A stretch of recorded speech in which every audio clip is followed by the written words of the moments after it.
What's up, my friends, and welcome back to MLB The Show here on PHLY Phillies Podcast. We are into year 3 of the franchise. We are no longer the laughingstock of the league. We are still pretty darn bad, though. But as you saw last year, we went from 0 wins to 20 wins, and I think we might go a pretty decent number higher than that. So we set up the lineup, we set up the starting rotation, we have some guys on the team now that are major league ready. We are just about to end spring training. But the reason that I started this video at the end of spring training instead of the beginning of the season is because for the first time, we're going to take advantage of the waiver wire. And I went to take a look at the transaction log to see who was available. Bryce Chavis, the relief pitcher with a little bit over a year of service, is available. He was placed on waivers by the Rockies. And so we're going to put a claim in for him. We're going to see if he's going to be on the team. I imagine we are going to have the first waiver claim because we're the worst team in baseball. We are going to put a claim in for Bryce Chavis, and if we get him, he's going to be in the back end of our bullpen, even though he's only a 65 overall, because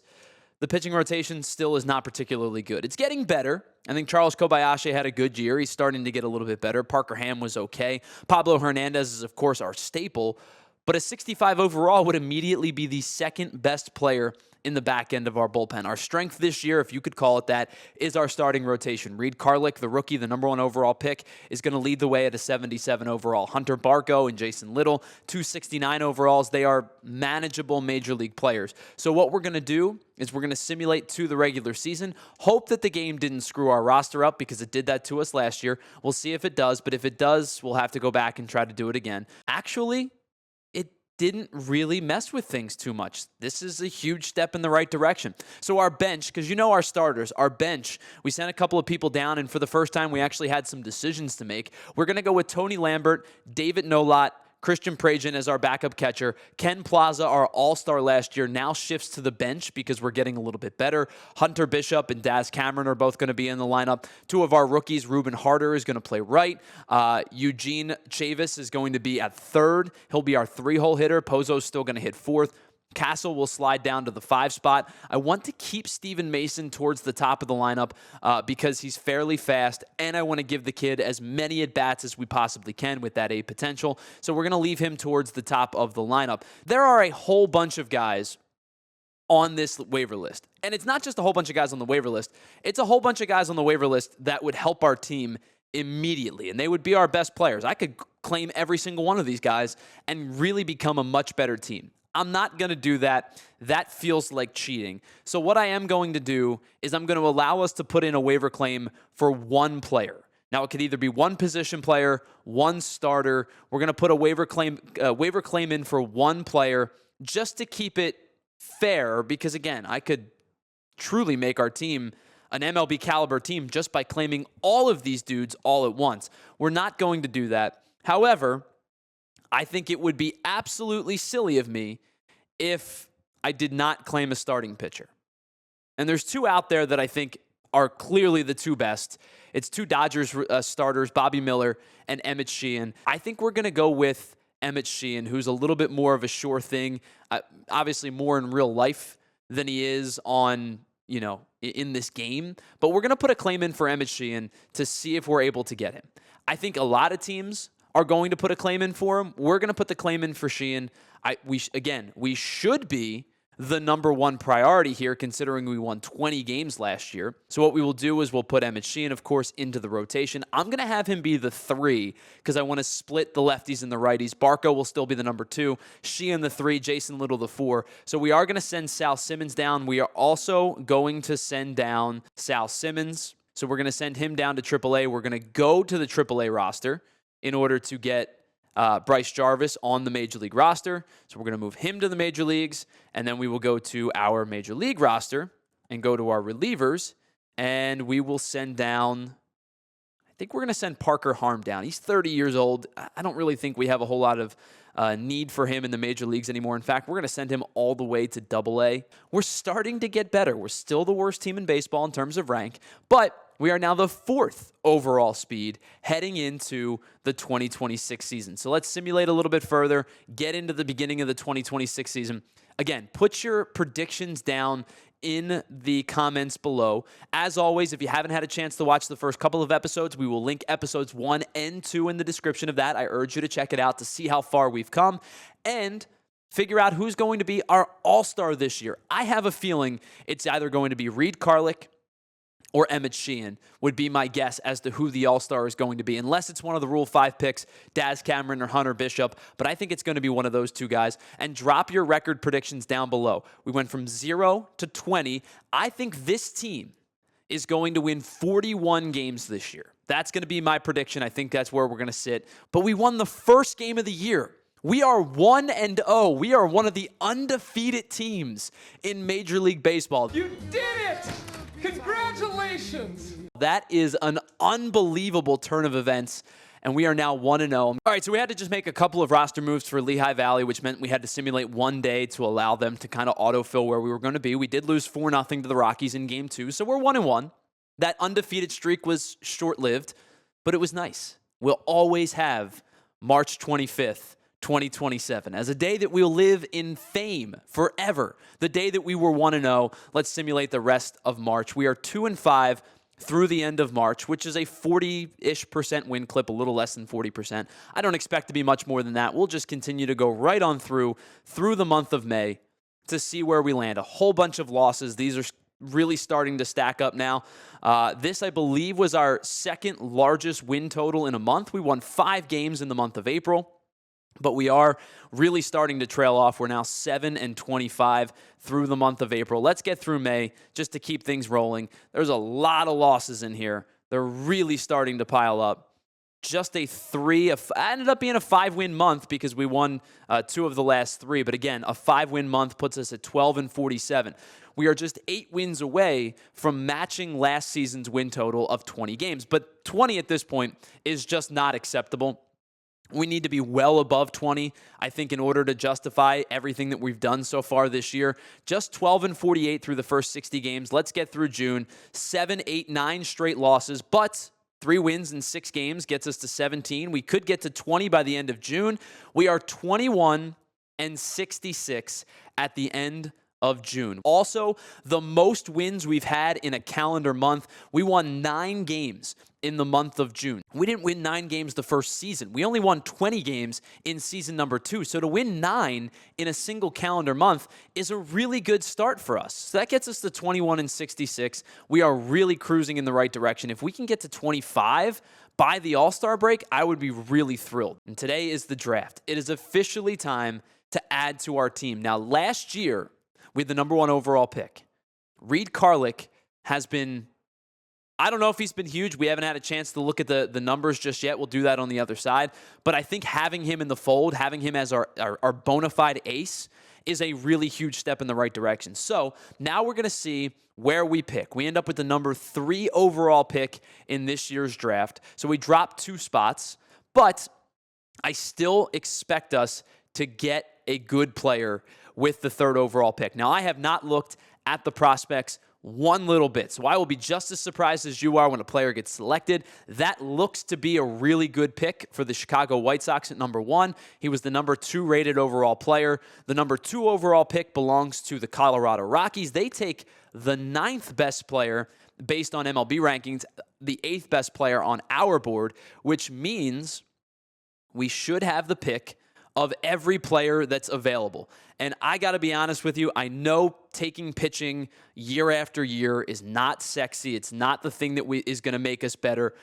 But like, this guy has an opportunity to be an 82 overall right out of the gate and a 94 potential. Like, that's just, to me, seems like the right type of player. Rodney Grady makes so much sense, but so does Buckner.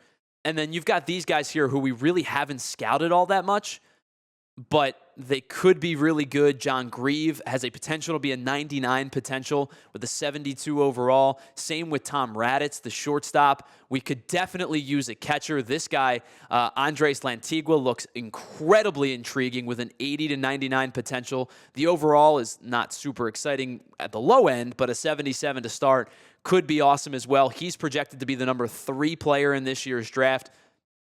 Man, I think getting a catcher would be huge. Getting another starting pitcher equally is enticing. I think we have to go with a guy that is just going to be an immediate difference maker, could be the number one player in this draft. We have him ranked as number 2. MLB has him ranked as number 1. We're going to add another starting pitcher. Rodney Grady is going to be the selection. With the number 3 overall pick, we got another big-time starter who could be at the top of our rotation. Now, I will be interested to see if Lantigua gets drafted early, because that catcher is somebody... Oh, no. Oh, no. Oh, Tyler, you moron. Everyone in this room is now dumber for having listened to it. I award you no points, and may God have mercy on your soul. We simulated to the end of the draft. We simulated to the end of the draft. Are you kidding me? Oh my gosh, I just messed up so bad. But I just messed up so bad. I don't even know if these guys are any good. I mean, that guy could be fine. But in that spot, like, oh my gosh. What did you do, Tyler? Will you ever learn? Are you ever going to learn? How many times do we have to teach you this lesson, old man? Stop hitting buttons. Oh my gosh. I don't even care anymore. This is so frustrating. Oh my gosh. Yay, the All-Star game. Let's see who made the All-Star team. You know who it's not going to be? The players that I was going to select as our draft picks. Wasn't one of our pitchers. Which position player made the team? The Rook. How about that? All right, that at least makes me excited. Eugene Chavis, the rookie third baseman, makes the All-Star team. He's hitting .232. It's not all that exciting. However, it is cool to see a draft pick make the All-Star team. So at least we have that. Because otherwise, I don't even want to be on the screen anymore. In fact, bye-bye. I don't even know who's any good. I mean, it looks like it's a decent draft class. Matt Hamlin looks like he could be exciting down the line. Obviously, Rodney Grady is priority number 1. Now we have to see who even wants to be a part of the team. Yeah, the second baseman makes sense as priority number 2. And I think this guy, Pablo Ibarra, while he doesn't have... Like, that's the thing. None of these guys have draft ranks. Oh, my scouting department. Miserable. We're going to put him on there because we have to try. He declined. Buddy, I don't have any more money. I can't offer you anything else. Let's see if any of the other guys want to sign. He wants $2.28 million. He's demanding 1.7. Excuse me, the slot value is 2.28. He's demanding 1.7. So if we go a little bit below slot value, but we give him more than he's asking, I think he'll sign. All right, so Lane Cortez has signed. Let's see if we can sign Pablo Ibarra. He's asking for 507. Slot value comes in at 676. We'll go at the middle at 625.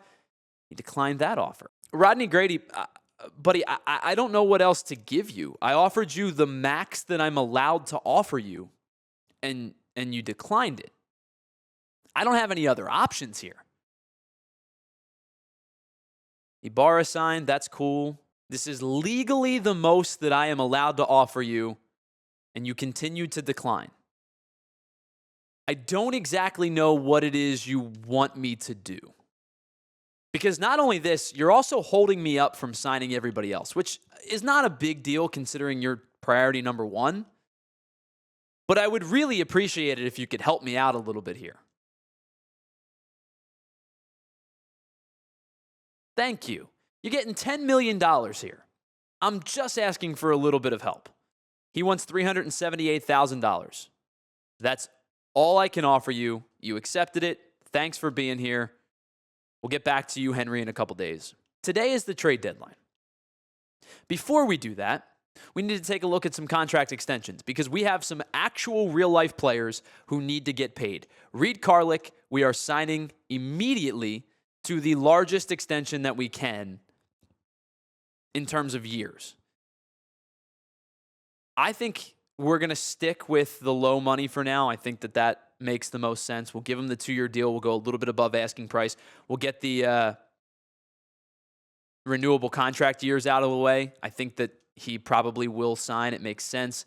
Emmett Sheehan is on the final year of his arbitration, so it looks like we're probably only going to get him for 1 season because I'm not going to give him the type of money that he's asking for when we're not that good.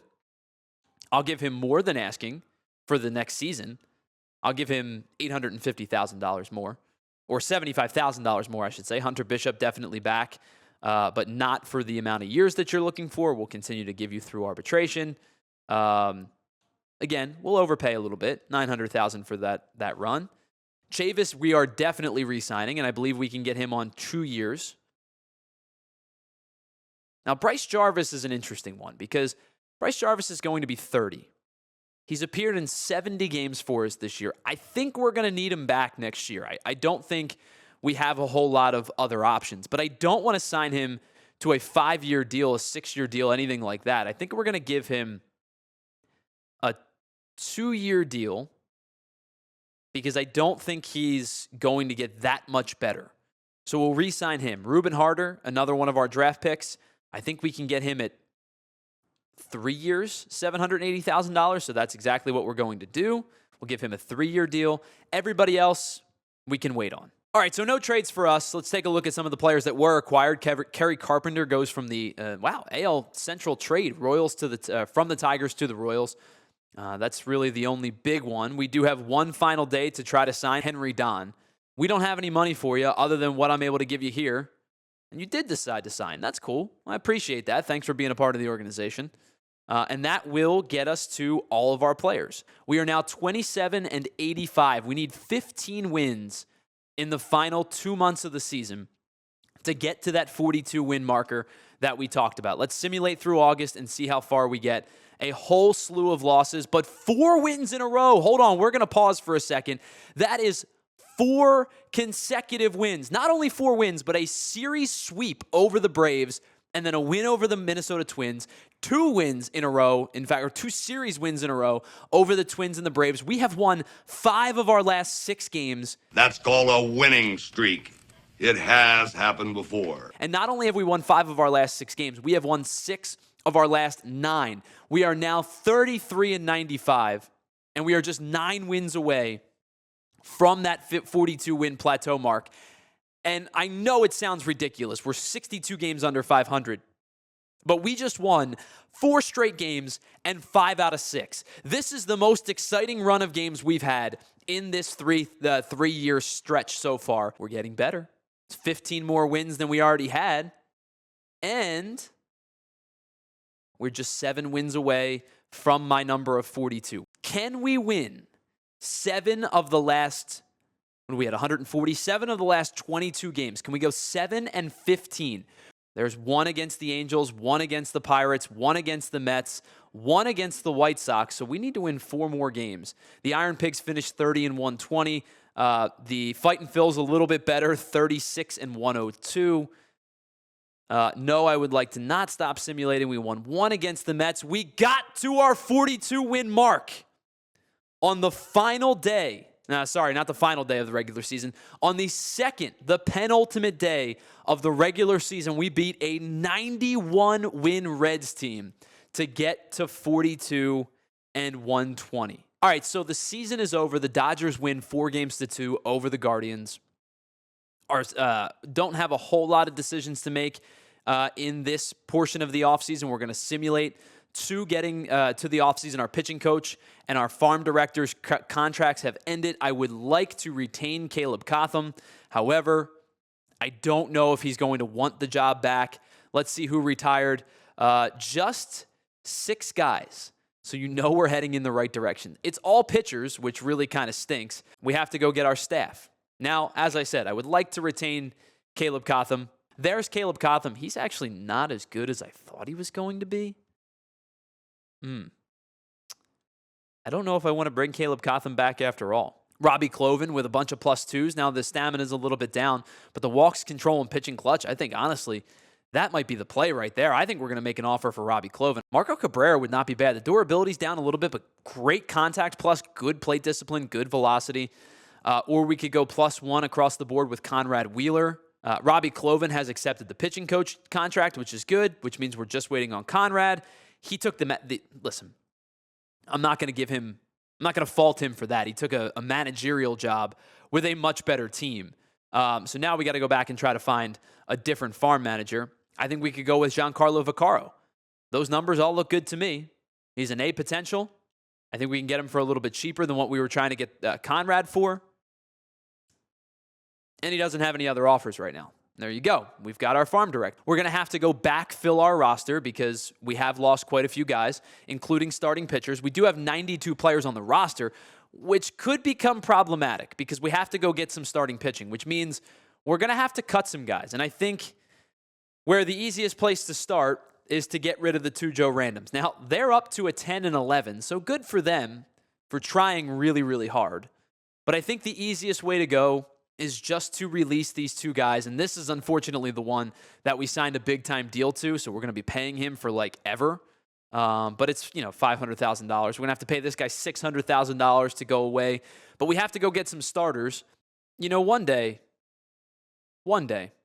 I'm not going to be a total moron for this entire series because I just continue to make problems for myself. I had to go in and change 2 relievers who had even some semblance of stamina to starters because there were no starters who were available in free agency who fit the under 50 description or the 50 or under description. 58, that's the worst player. You've really made things difficult for me here, MLB, because our team is awful already, and you're not even giving me any help. So I still have to go and tender contracts. I still have to select the 40-man roster, so we're going to do that on the other side, and I am dumb. And there seems to be no sign of intelligent life anywhere. All right, so the only guys that we are not tendering contracts for this season, and I know they're all contract renewable, are these 3 here. Jed Kingman is an F potential. I don't want this guy on my team anymore, quite frankly.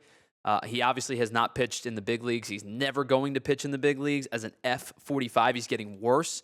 And these 2 guys, while he's getting a little bit better, he's not getting $780,000 and only has 1 option left. So he would start the year with in spring training in camp. Same thing for Maxwell Costa, who was on the team in year 2. I really don't have a whole lot of need for him on the team in year 3 or in year 4, I should say.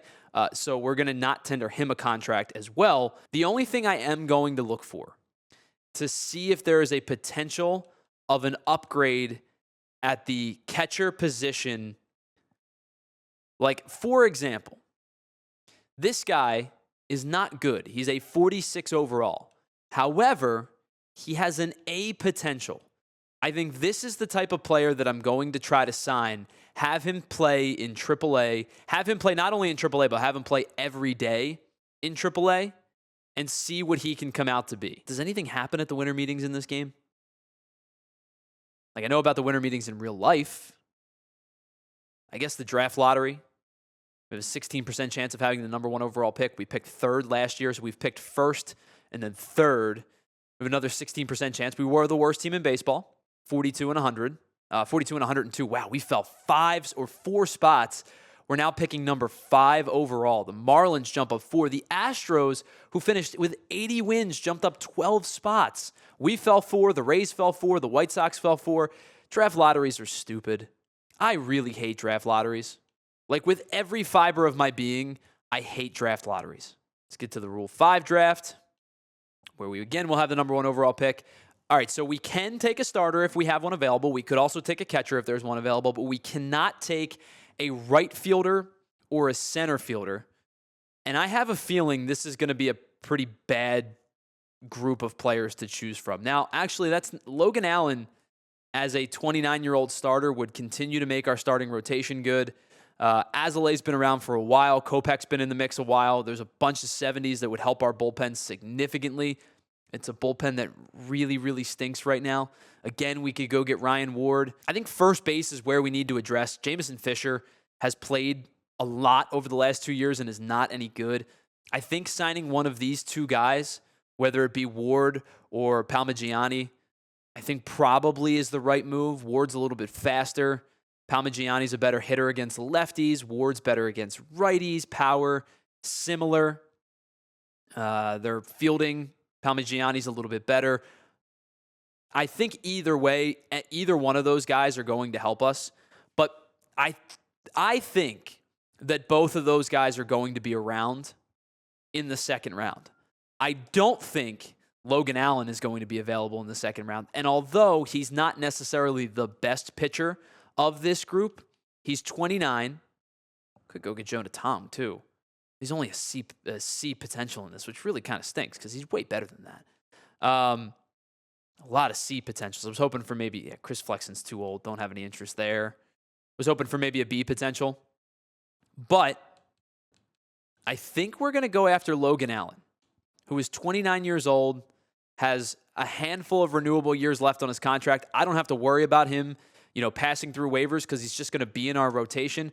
I think we're going to draft another starter. We are going to go get Logan Allen. Oh, both of the first basemen are gone. Both of them got picked. Ward and Palmigiani got selected. That was a misstep on my part. We really needed a first baseman. Oh, man, that was a poor decision on my part. I think we have to go take a reliever. I think we have to make the bullpen better. And, I think a lot of these guys are older. Not a whole lot of interest in any of them per se. So with that being said, we're going to take the guy that we probably should have taken last year, which was Michael Kopech. He's probably going to make a decent amount of money. He's only going to be here for 1 year.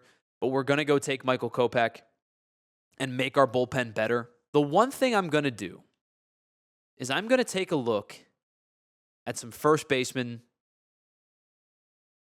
that teams aren't using. I think we may have our first trade. Now, I did have to give up 2 first basemen in the process and a starting pitcher, which is never the greatest idea, but it's only a 64. He's 21, but he's a D potential. I think we may have our first trade. The first trade of this show has been accepted. We have a first baseman and a significant first baseman upgrade in Blaze Jordan, who is now a member of the Phillies. He's got 2 years of renewable contract left, which is perfect for us. We end up moving Jamison Fisher, who I really have absolutely no interest in, for the remainder of this show. We get a legitimate first baseman that we can go right into the lineup with. And it doesn't really matter where he's going to hit, but I was just excited to put him into the lineup. We're starting to get there. We can simulate through the end of December. I don't expect anything else to happen. In fact, I'm not even trying to make anything else happen at this point. For this year, this offseason is complete. We re-signed Michael Kopech. We acquired Blaze Jordan. We got Logan Allen in the Rule 5. We got a catcher in Brad Oliver, who I think could eventually be a major league catcher. He's an A potential. And other than that, it's been a really good offseason in an episode that was absolutely marred with stupidity by me. Would have loved to have gotten the first baseman. Would have loved to have not had to trade a whole bunch of guys away to get Blaze Jordan. But we did get Blaze Jordan, and it makes us better. To recap, we got better in the rotation. We got better in the bullpen. We got better at first base. And we have some of our draft picks who are coming along in the next couple of years to help us continue to grow. How many wins do you expect in year 4? We went from 0 to 20 to 42. I think my bold prediction for the next season for 2028, we are not the worst team in baseball in 2028. We might be second or third worst, but I think we win 51 to 53 games, and there is a team that wins less games than we do in 2028. We'll check back next week to see if that comes to fruition. Tell me which player you think is going to be an all-star in 2028 and who is going to be the MVP of the 2028 season. Thanks so much for hanging out with us. We'll be back next week for season number 4, where we get closer and closer and closer to potentially being a playoff caliber team. We'll talk to you next week right here on the PHY Phillies podcast.